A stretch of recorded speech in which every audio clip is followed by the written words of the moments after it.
Depression क्या है? ये कैफ़ियत है या बीमारी है? ज़हनी मसाइल वाले लोग पागल होते हैं। अगर दिल का मसला है तो आप फ़ौरन से दिल के डॉक्टर के पास जाते हैं। कोई दाँतों का मसला है, आँखों का मसला है, किसी भी किस्म का मसला है, आप फ़ौरन से जाते हैं डॉक्टर के पास। तो ऐसा क्यों समझा जाता है सोसाइटी में कि अगर दिमाग का मसला है तो हम ज़हनी डॉक्टर के पास या माहिर नफ्सियात के पास नहीं जा सकते। किसी इंसान को पता कैसे चलेगा कि अब वो डिप्रेशन है? पूरी दुनिया में डिप्रेशन बहुत ज़्यादा अफ़ेक्ट कर रहा है। ये बच्चों में, बड़ों में, औरतों में, मर्दों में, हर तरह के लोगों में ही डिप्रेशन पाया जाता है। इतना डिस्टर्ब करती है कि हम या तो अपनी ज़िंदगी खुद ख़त्म कर लेते हैं या हमारी सेहत इतनी ज़्यादा ख़राब हो जाती है कि ज़िंदगी वैसे ख़त्म हो जाती है हमारी। कुछ लोग स्मोकिंग स्टार्ट कर देते हैं या कुछ जो है वो बैड हैबिट्स की तरफ चले जाते हैं। अब आपने कुछ लोगों का नाम लिया है, हो सकता है कि उनके ट्रीटमेंट के बावजूद भी वो नहीं ठीक हो रहे थे, घर का एनवायरनमेंट ठीक ना हो, रिलेशनशिप उसको सपोर्ट ना कर रहे हो, आपको यही सॉल्यूशन नज़र आता है कि अपनी ज़िंदगी ख़त्म कर दूँ, शायद सुकून हो जाए मुझे। गेम्स और सोशल मीडिया का नशा उसी तरह है जैसे हम कोई अद्वियात का नशा या कोई और नशा इस्तेमाल करते हैं। ये हमारे ब्रेन के केमिकल को, हमारे दिमाग को उसी तरह से अफ़ेक्ट करता है। यानी कि उनका जो माइंडसेट है उधर ही सेट हो जाता है, वो उसको वही सब कुछ नज़र आने लग पड़ता है। बिल्कुल, बहुत ज़्यादा उस तरह से उसको वो चीज़ें नज़र आना शुरू हो जाती हैं, उसको इस तरह महसूस होता है कि अगर मैं ये करूँगा तो यही चीज़ ठीक है जो मेरे अपने ज़हन के बनाए हुए ख़्यालात हैं। नाज़रीन, आज हम एक ऐसे सफ़र की बात करने जा रहे हैं जिसका हम में से हर कोई मुसाफिर है। ये ज़िंदगी का सफ़र है। ज़िंदगी जिसमें इंसान लड़खड़ाता हुआ चलना शुरू करता है। कभी गिरता है, कभी उठता है, कभी अपने अज़्म और बुलंद इरादों से हिमालय और माउंट एवरेस्ट को सर कर जाता है।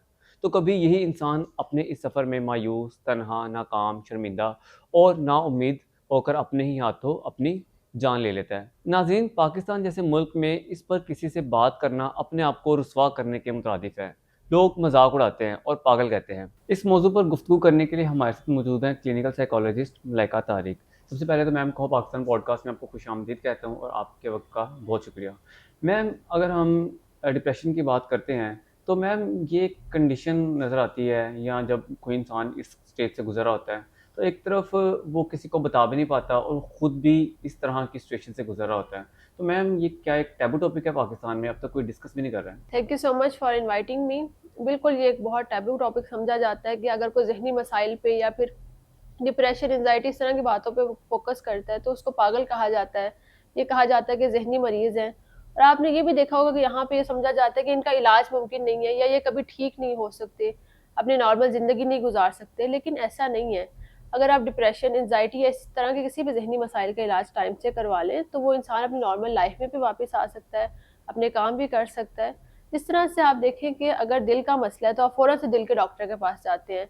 कोई दाँतों का मसला है, आँखों का मसला है, किसी भी किस्म का मसला है, आप फ़ौरन से जाते हैं डॉक्टर के पास। तो ऐसा क्यों समझा जाता है सोसाइटी में कि अगर दिमाग का मसला है तो हम ज़हनी डॉक्टर के पास या माहिर नफ्सियात के पास नहीं जा सकते।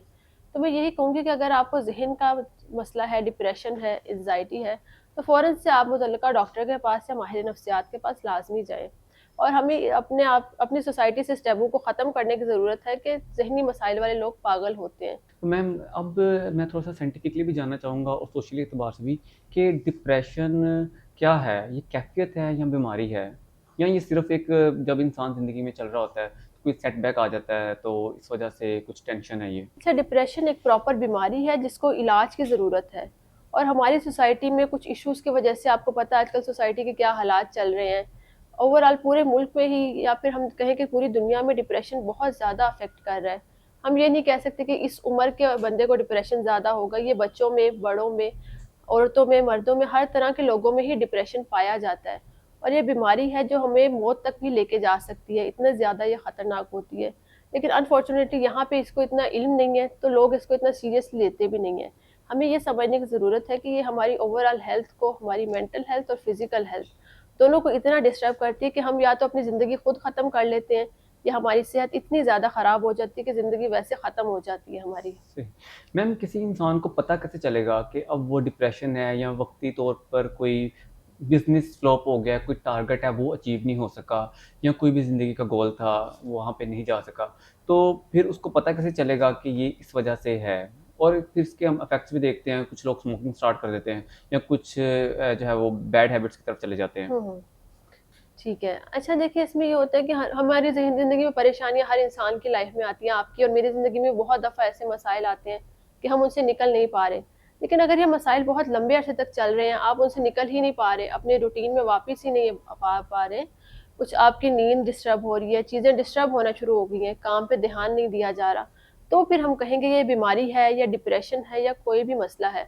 नॉर्मली हम उसको डिप्रेशन नहीं कहेंगे कि अगर आप 1 दिन किसी मसाइल में हैं या 2 दिन आप किसी टेंशन से गुज़रे तो हम उसको हुँ। डिप्रेशन नहीं कहेंगे। लंबे अरसे तक अगर आप अपनी रूटीन में वापस नहीं आ पा रहे, जैसे आप पहले थे, तब हम कहेंगे कि ये बंदा डिप्रेशन में चला गया है अब, या फिर ये किसी ज़हनी मसाइल का शिकार है ये बंदा। मैम उसको एक इंसान को पता कैसे चलेगा कि यार अब मेरी अब प्रॉब्लम मतलब कि मैं डिप्रेशन का शिकार हूँ, उसको सोसाइटी भी बता सकती है या वो खुद उसके रूटीन वर्क से? अच्छा, इंसान को खुद भी अंदाज़ा हो जाता है। अब आपको पता है कि आपको 6 घंटे या 8 घंटे की नींद ज़रूरी है, इतना खाना आपको चाहिए 1 दिन में। अब आपका सारा-सारा दिन कुछ खाने को दिल नहीं कर रहा, नींद नहीं आ रही है आपको, घंटों आप लेटे रहे हैं, आप सोच रहे हैं बातें। डिप्रेशन में आपको बड़े मनफ़ी ख़्यालात आना जी, शुरू हो जी। जाते हैं। आपने देखा होगा लोग कहते हैं मेरा दिल करता है मैं मर जाऊँ बस जाके, जी। अपनी ज़िंदगी ख़त्म कर दूँ। तो डिप्रेशन में खुदकुशी के ख़्यालात बड़े आते हैं, रूटीन आपकी डिस्टर्ब होती है, वज़न आपका कम होना शुरू हो जाता है। दूसरा आप सोचते बहुत ज़्यादा हैं। कुछ लोगों को आपने देखा डिप्रेशन में वो घंटों-घंटों बैठे हैं, एक ही चीज़ पे उनका ध्यान है लेकिन वो मेंटली प्रेज़ेंट नहीं होते, किसी और ही दुनिया में होते हैं। ओवरथिंकिंग बड़ी करते हैं आप डिप्रेशन में, तो ये चीज़ें सोसाइटी भी आपको बता सकती है और सही। इंसान को खुद भी अंदाज़ा होना शुरू हो जाता है। मैम अगर हम पाकिस्तान की देखते हैं तो अभी रिसेंटली बहुत से ऐसे वाक़यात हैं हुँ, हुँ। डिप्रेशन से खुदकुशी तक का लोगों ने जब अपने अपनी ज़िंदगी को ख़त्म किया, जैसे कि इस्लामाबाद में एसपी अदील अफ़ज़ल ने गोली मार दी। इससे बिल्कुल। पहले भी सीएसपी ऑफ़िसर थे बिलाल पाशा ने, और इस तरह का हम अक्सर इस तरह के हालात वाक़यात देखते हैं। तो मैम ऐसा क्या होता है कि उनकी ज़िंदगी में कि वो इतना डिप्रेशन आता है कि वो किसी ऑल्दो कि हमने देखा कि वो क्लिनिकल साइकोलॉजिस्ट के पास या अपने डॉक्टर के पास जा भी रहे थे। तो हुँ, वो हुँ। इस हद तक चला जाता है इंसान को अपनी ज़िंदगी को ख़त्म कर लेता है, ना उसने अपनी बीवी को देखा, ना बच्चों को देखा और मार दिया अपने आप को। बिल्कुल, जैसा मैंने पहले भी बताया ये बहुत ख़तरनाक बीमारी है जो आपको मौत तक लेके जा सकती है। अब इससे रिकवरी भी मुमकिन है लेकिन उसमें कुछ चीज़ें मैटर करती हैं, आपके घर का एनवायरनमेंट कैसा है, कितना ज़्यादा सपोर्ट कर रहे हैं आपके घर वाले। अब आपने कुछ लोगों का नाम लिया है, हो सकता है कि उनके ट्रीटमेंट के बावजूद भी वो नहीं ठीक हो रहे थे, घर का एनवायरनमेंट ठीक ना हो, रिलेशनशिप उसको सपोर्ट ना कर रहे हों, उसके दोस्त कोई ना हो, जो उससे बात कर सकें क्योंकि डिप्रेशन में हम नॉर्मली बात करने को दिल नहीं करता, कुछ करने को दिल नहीं करता। तो अब जब आपके दोस्त होंगे, कोई घर वाले होंगे जो आपको सपोर्ट कर रहे होंगे, आप फिर भी ज़रा बेहतर होना शुरू हो जाते हैं। लेकिन अब आपके पास कोई सपोर्ट ही नहीं है, कोई जीने की वजह ही नहीं है, कुछ है ही नहीं जिनसे आप बात कर सकें, अपनी फीलिंग्स शेयर कर सकें। तो जब आप इतना ज़्यादा थक जाते हैं, आपको यही सॉल्यूशन नज़र आता है कि अपनी ज़िंदगी ख़त्म कर दूँ, शायद सुकून हो जाए मुझे। सही। मैम इसके अगर हम बढ़ती हुई टेक्नोलॉजी को देखते हैं, अभी हुँ, हुँ। रिसेंटली एआई भी आ रहा है और हम देख रहे हैं हुँ, ऑनलाइन हुँ। सीज़न्स आ रहे हैं, गेम्स आ रही हैं, पबजी आई है। अभी एक बिल्कुल। और वाक़या मैंने हमारे पास ही हुआ है कि बच्चे ने गेम खेलने के बाद एग्ज़ैक्टली उसी हालत में वो गया है और उसने गन उठाई और अपनी पूरी फैमिली को मार दिया।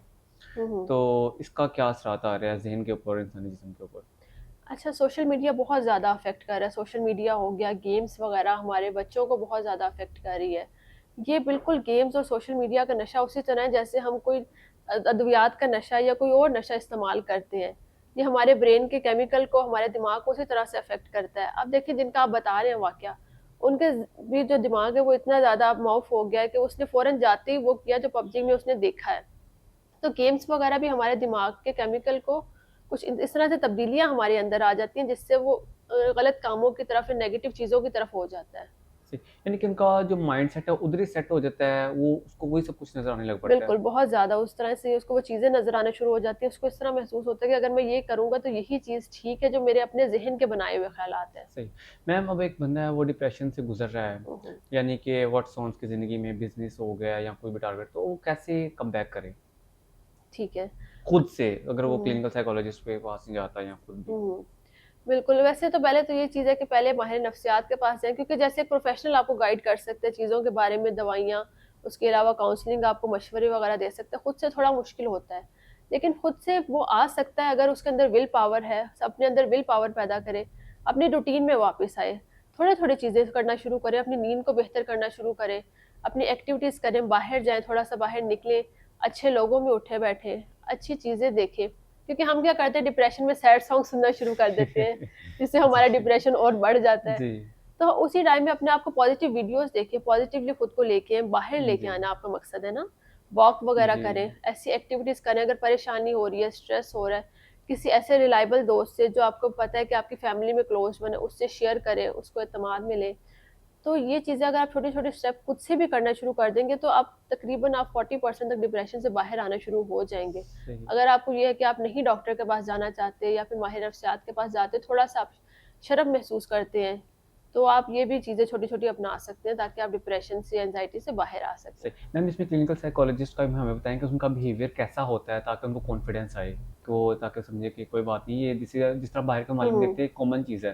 हुँ, हुँ। तो एक क्या करता है क्लिनिकल साइकोलॉजिस्ट अगर कोई इस तरह का पेशेंट आता है तो? हमारे पास अगर किसी के तरह का भी पेशेंट आता है क्लिनिकल साइकोलॉजिस्ट के पास, तो उसमें आपका जो पेशेंट है उसको सुना जाता है। हम अपने मरीज़ों को सुनते हैं, क्योंकि बहुत सारे मसाइल लोग ऐसे आते हैं जिनको सुना ही नहीं गया होता कभी। फीमेल्स आपने देखा सोसाइटी जी। में बड़े प्रॉब्लम्स होते हैं उनको, और घर में कोई सुनने वाला नहीं होता। तो जी। एक्टिव लिसनिंग सुनना बहुत ज़रूरी होता है, हम सुनते हैं।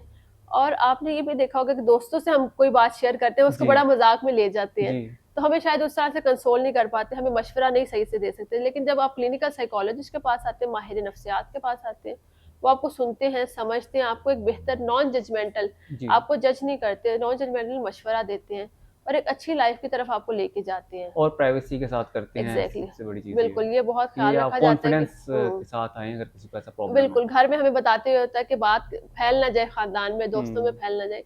लेकिन जब आप माहिर नफ्सियात के पास आते हैं, तो आपकी और उनकी बात सिर्फ़ आपके दरमियान ही रहती है, किसी और इंसान तक नहीं जाती। तो आपको ये भी आसानी होती है कि आप बातें ईज़िली शेयर कर सकते हैं, ऐसी बातें जो आपने शायद घरवालों से भी नहीं की होती, हुँ। वो भी आप माहिर नफ्सियात के पास जाके शेयर कर सकते हैं।